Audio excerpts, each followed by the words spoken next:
Hey, Quay, it's been a minute. Next time, Alita, this is my 10 of the Midnight Librarian, and let me talk to you about my October wrap-up. So I think my last video was a September TBR, and that was after a short hiatus away from YouTube that was unplanned, and this last hiatus was also unplanned, so my apologies. I just didn't have time, in all honesty. Life was lifing. Don't quite remember what all I had said in September. Like, I'm back, I'm gonna keep doing YouTube. And then classes started. Or particularly classes started, had already started. But I was taking another class that was for 6 weeks, and it happened to fall on Fridays and Saturdays. That to me like interrupted my whole day, because it was like from noon to 3, which I think is the most irritating time. That class is done with. I did absolutely love it. It kind of forced me to, I think, relax a bit. It was a bit of therapy, and it was really unique in terms of it was a food sovereignty class that's being offered at my university. Not to say that it's the university's idea at all. It was through the Native American Studies department. They worked really hard to get this going, and it was just a really nice class. I'm really glad I went. I don't regret it, but I do wish that hope in the future. Like, I gave them some feedback going, okay, these times are a bit tricky, and particularly 2 days in a row at the end of the week, you're working with full-time students. Like, it was hard for me as a part-time student with a full-time job. So yeah, hopefully they take that into account next time, but it was a really cool class. It's been done for a couple of weeks now, but the last couple of weeks I've also just been really busy, and again, like, I lacked the motivation to film and edit. So yeah, I'm just here. I'm back. We'll see how long for. I do still hope to keep doing this. I really do love talking about books and reviews and whatnot. I probably won't be doing a TBR for a bit because it's just, I feel like it's empty promises at this point. I'm going to read what I'm able to read, and we'll see how that goes, really. So let me go ahead and talk to you about my October wrap-up. In the month of October, I read 7 books. Not my worst month in terms of quantity, but not my best for sure. And in terms of quality, it's kind of falling in the middle. So with that, with 7 books, I read 1,908 pages and listened to 48.98 hours. I had one reread within the month of October. Let's just go ahead and get into my reading breakdown. I have 0 1 stars, 0 2 stars, 1 2.5 star, 1 3 star, 3 3.5 stars, and 1 4 star. Like I said, it kind of fell in the middle of this month, giving my average rating for the month of 3.3. In terms of genres, I have 3 fantasy, 3 horror, and 1 nonfiction, and then 6 audiobooks and 1 that was a mixture of both. And I think that's 6 adult books, 1 young adult, and 2 authors were new to me. 5 of them I've read before, which that's pretty cool. Again, like, I'm still so excited for that. And then let's go ahead. I'm gonna kind of skip around. The other thing that I'm particularly interested in right now is the year published. I have 3 from 2024, 1 from 2022, and 2 from 2023. Let's go ahead and get into the books that I read for the month of October. So the first book that I read was That Time I Got Drunk and Saved a Human. This is the 3rd book in the Mead Mishaps series by Kimberly Lemming. This basically is a trilogy with a couple of short stories. I think there's a couple like 2.5 or little smaller novella type books within the series that I do want to continue on with before giving my full review of the series overall. This one, I Got Drunk and Saved a Human. We follow one of the characters that we have met a couple times before in the first book and second book. He is the second dragon demon, and he's trying to find his mate, and he does in a odd circumstance where he happens to visit another dragon demon friend, and this woman has been there in his lair for a while and has been trying to escape. So he kind of like is just infatuated with her right off the bat and like whisks her off and ends up, you know, biting her or imprinting on her right away without meaning to, because it turns out he was drugged. So that's all I'm kind of going to get into. I really, overall, I have enjoyed this series. I will say that the third book, it took me a while to get into, just because I don't know why. Like I was listening to it and I was like, oh my god. It felt like it was a lot of complaining for a bit and kind of meandery. I wasn't like immediately drawn into the story like I was with the first two. But I will say that once I got into it, I really did start enjoying it again. I rated this 3.5 stars. Like I said, I think it's my lowest rated of the 3 so far, but it did still make me laugh like out loud multiple times by the time I did get into the book. So overall, still enjoyed, and I do still hope to read the rest of the little like novellas throughout the series as well. Next, I ended up rereading The Bad Beginning by Lemony Snicket. This is Goodreads has it as a YA. I'm pretty sure it's more of a middle grade. This is the first book in the series of Unfortunate Events series by Lemony Snicket. If you don't know what this is about, where have you been? This was originally published in 1999, and there's been a terrible movie adaptation and, from what I hear, an okay Netflix adaptation.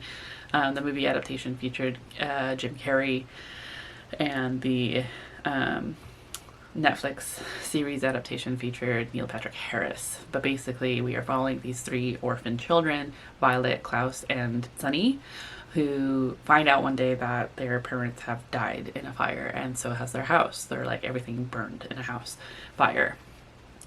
So then we have their banker, Mr. Poe, who is trying to find the closest living relative that the Baudelaire children can then live with. But he takes it quite literally as like the closest in terms of distance as opposed to in relation to them.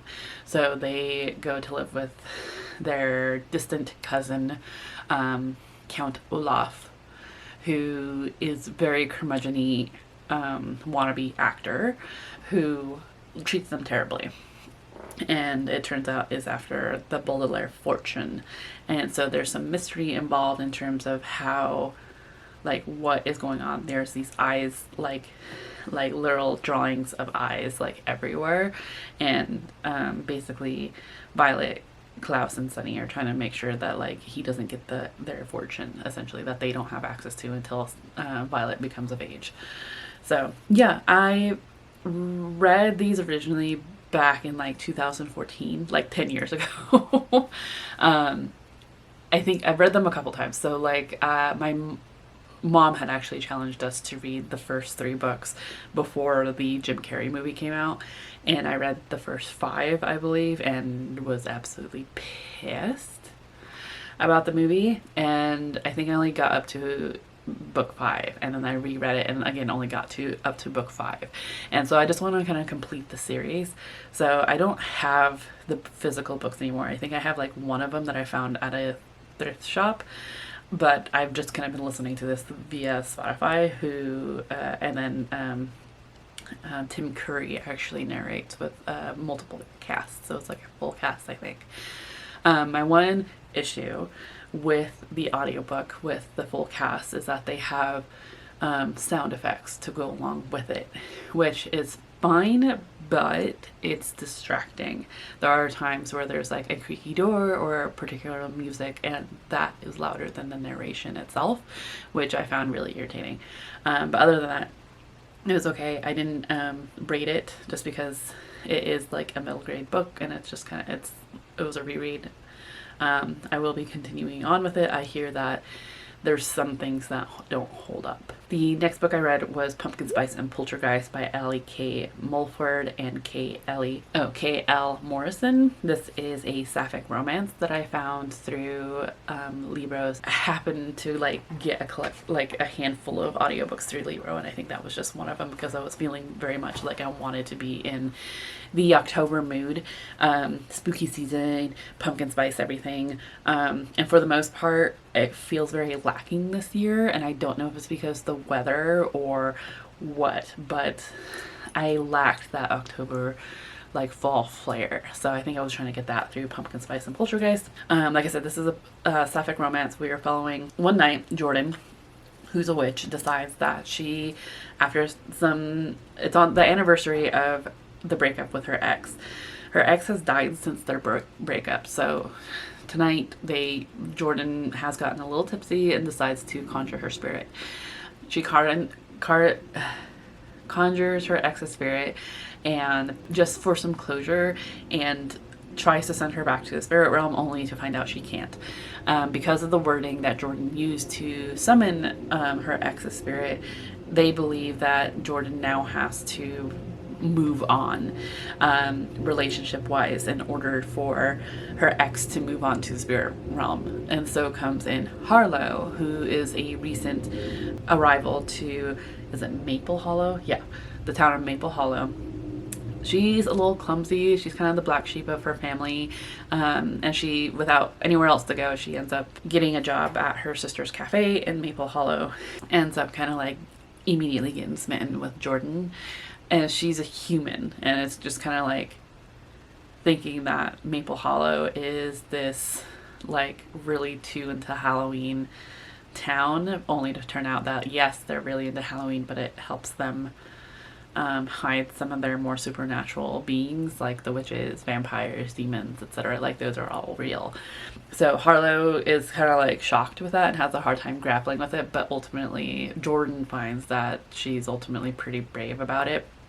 So it's really kind of cute. What did I rate this? I rated this 3.5. It wasn't bad. There is more to come, I feel like, because it says Maple Hollow #1, so I believe it's gonna have more, which I hope so, because one, there's a character who I forget the name of that works with Jordan in the apothecary that she works at. That's part of her coven, and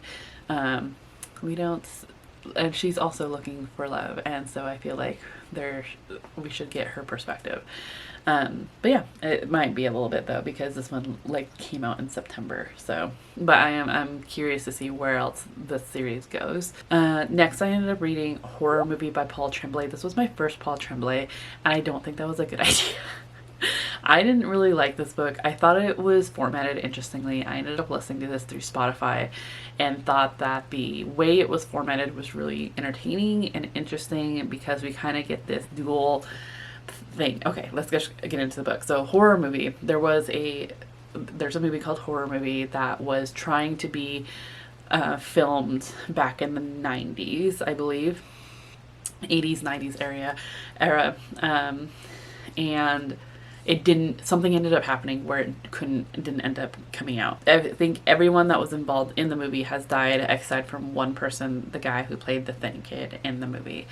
He's being contacted by a big Hollywood company to kind of remaster Horror Movie, because it has a cult-like following, because snippets of the original was leaked onto YouTube by one of the actors and directors before they passed. And so they kind of want the guy who played the thin kid to be involved with it, as well as wanting him to be in it. But things are kind of overlapping from what happened back in the 80s and 90s of when it was originally starting to get filmed, and things that are happening now.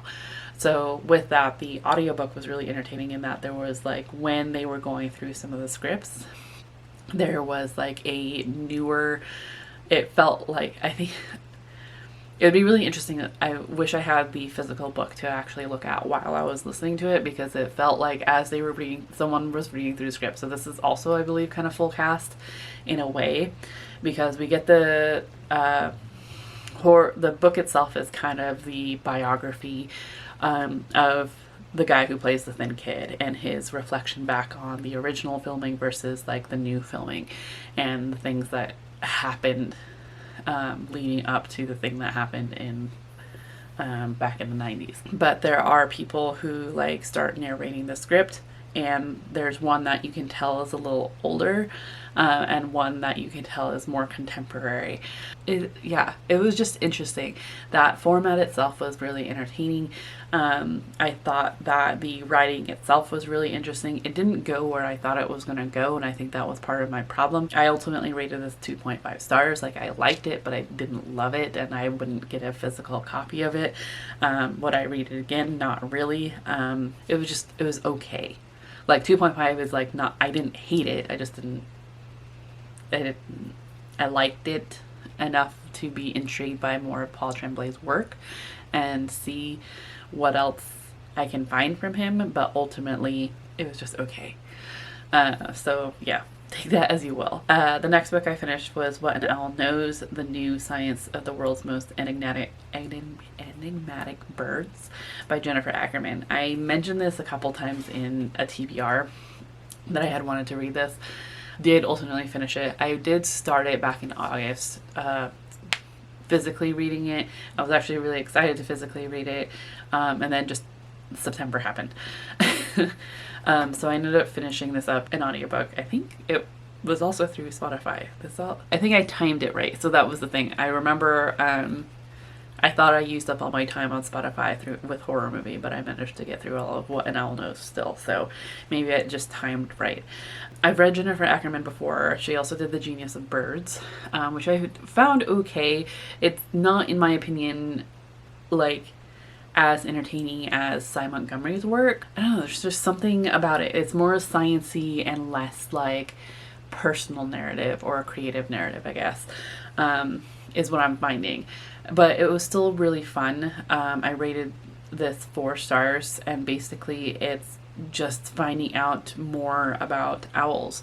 I enjoy owls. I know that owls are kind of taboo with certain groups of folks, Native Americans particularly, but I enjoy them as a Native American. I understand their importance in the environment. I think I don't know, there's things, but I ultimately really enjoyed this book. I wanted to know more about owls. I think they're adorable, and Jennifer Ackerman, I thought, did a really good job in exploring the science behind them and how as we're better understanding them, we're actually better understanding ourselves as well, which I thought was really cool. Particularly, like, when an owl hears a new noise, their pupils dilate, and they actually found that human babies do the same when they hear a new noise. Their eyes dilate. So it's helped doctors and scientists be able to help testing the hearing of young children who can't say whether or not they can hear something. So I thought that was really interesting. Like I said, Jennifer Ackerman's work is more sciencey and less like creative narrative, but I still I think I enjoyed this one more than The Genius of Birds. Like, I would still seek out her work with the understanding that leans more on the scientific side than like creative narrative, or like I don't think that's the right phrase that I should be using for that. Personal narrative, I guess. Cy Montgomery tends to go, like, have more accounts of, like, personal stories in dealing with the specific animals she's working with, or talking to folks and getting their stories about the animals that they work with. And even though Jennifer Ackerman does do that to an extent, it's more of from a scholar or science perspective rather than, like, I don't know, there's just more science involved, it feels like. I feel like there was a moment in both The Genius of Birds and What an Owl Knows that it got almost too sciencey, that I know that I spaced out a little bit, but I still really enjoyed it. 4 stars. Next, because we were getting closer to Halloween, I wanted to read some horror, so more horror. So I started Just Like Home by Sarah Gailey. I do have a physical copy of this and What an Owl Knows. I just am too lazy to go grab them right now. Just Like Home by Sarah Gailey. We are following Vera, who is called back home by her mother to basically help out with the house as Vera's mother is dying. Daphne is dying. So Vera comes home kind of begrudgingly. She didn't really want to, mostly because, like, her mom kicked her out when she was 18. She also has been letting these artists and writers come live at their house, like in the shed out back that she turned into a cottage, to like help inspire them, because Daphne's husband, Vera's father, turned out to be a serial killer. So as Vera's kind of like fixing up to like prepare for Daphne to die, she's noticing like little notes being left around the house and weird things happening within the house that she believes is the current artist resident on their property, but he swears that he hasn't done anything. So there's something with the house. This one kind of felt like it did with horror movie, in that it didn't quite go in the way I expected, and I can't tell if I really liked the way it did go. It was interesting. I did try to physically read this at one point and just like had to stop because I couldn't get into it, but so I did listen to this audibly this time, and it worked better. I liked the narration. I thought the narrator did a fine job. It was just the way this was written, the way the story went, just wasn't quite what I was expecting. And, and I get that that's not a bad thing necessarily, but I can't tell if I like the way it actually went. Daphne is a bitch. She is not a likable character. No, I don't think I enjoyed the way that it went as opposed to the way I thought it should go, because there were definitely moments where I'm just like, yes, this is why. Like, there were definitely moments as I was listening to this book of like, this is why I have a platform bed, because I will never not like, when it comes to anything under the bed, like even as an adult, I always did like a run and jump so that nothing could grab my ankle, hence the reason for a platform bed. I also don't like doors on my closets if I have to have a closet, so like this book verified that for me. So I don't know, there were moments that I definitely like related to, and others that I'm just like, okay, that went in a weird route and I'm not sure how to feel about it. So there's that. So Just Like Home by Sarah Gailey. I've read Sarah Gailey before. I actually read a YA. Oh, I think it was that Witches one. This one. And I didn't mind it, but again, it just kind of like fell in the middle. Like, I liked it, but I didn't love it. There were some things that I feel like could have been done better. And so my next book, Guillotine by Delilah S. Dawson. I tend to, for some reason, mix up Delilah Dawson and Sarah Gailey all the time in my head. Like, there's another for some reason, Just Like Home, I kept thinking was a Delilah Dawson work, and it's not. I do have The Violence by Delilah Dawson that I want to read, but Guillotine happened to be an ALC option for Libro in October, so I went ahead and picked it up and decided to listen to it kind of on a whim. And I'm kind of glad I did. Another one that I enjoyed better than Just Like Home. Not to say that they were anything alike, I'm just saying. Guillotine, we are following Desiree, who wants to have a better life than what she had as a child. She saw her mom work herself to the bones without any, like, for rich people, without any thanks, without any, like, and still struggle, essentially. And so Desiree doesn't want that kind of life for her. So she's always been into fashion and finds that she's having a hard time kind of getting her dream of becoming like a famous fashion designer. So once she gets like a rejection letter from a potential job or potential fashion opportunity, she decides to go her last ditch effort, which is kind of a desperate route, and she starts dating this guy that is a known asshole and a known misogynist and an overall like pompous white guy that thinks he deserves everything and doesn't know the meaning of no. So she starts dating him because his mother is the like chief editor or owner of this famous fashion magazine that ultimately like Desiree would like to have just some kind of experience in some degree. So as she's dating Patrick is his name, he ends up inviting her to their family's private island. It's not what she expected it to be by any means. There's a lot of rules. She has to sign an NDA and which like she keeps chalking up to like, man, rich people are weird, and like yes, to a degree, like things get really weird. And that's all I'm gonna say, because this ultimately is a novella and I don't want to spoil it. But ultimately it is like a sort of revenge story that is fairly violent when it comes to the death scenes. I will say that. So it was oddly satisfying listening to this. Like I said, rated this 3.5. I don't know if I enjoyed it enough to want to get a physical copy. And from what I've heard and what I've seen, folks are very mixed on this, and I feel like I'm kind of just nestled in the middle there. So like I heard Jan from Agaton really enjoyed this book and loved it as a revenge story and was like, yes, and it's really criticizing like rich white people who like treat everyone terribly, which yeah, I agree with.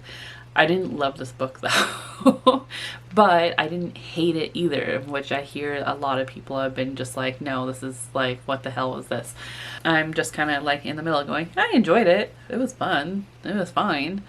Not enough to purchase a physical copy though. I was fine with my ALC, and that's probably all I'll stick with.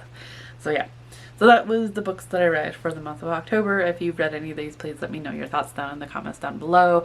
Thank you for sticking with me. Thank you for your patience. Otherwise, if you don't feel like answering the question, let's go ahead and put, is there an owl emoji? I feel like I've done that recently. There is an owl emoji. Let's go ahead and put an owl emoji. And yeah, hopefully I'll see you in another video very soon. Hopefully I can get this one out.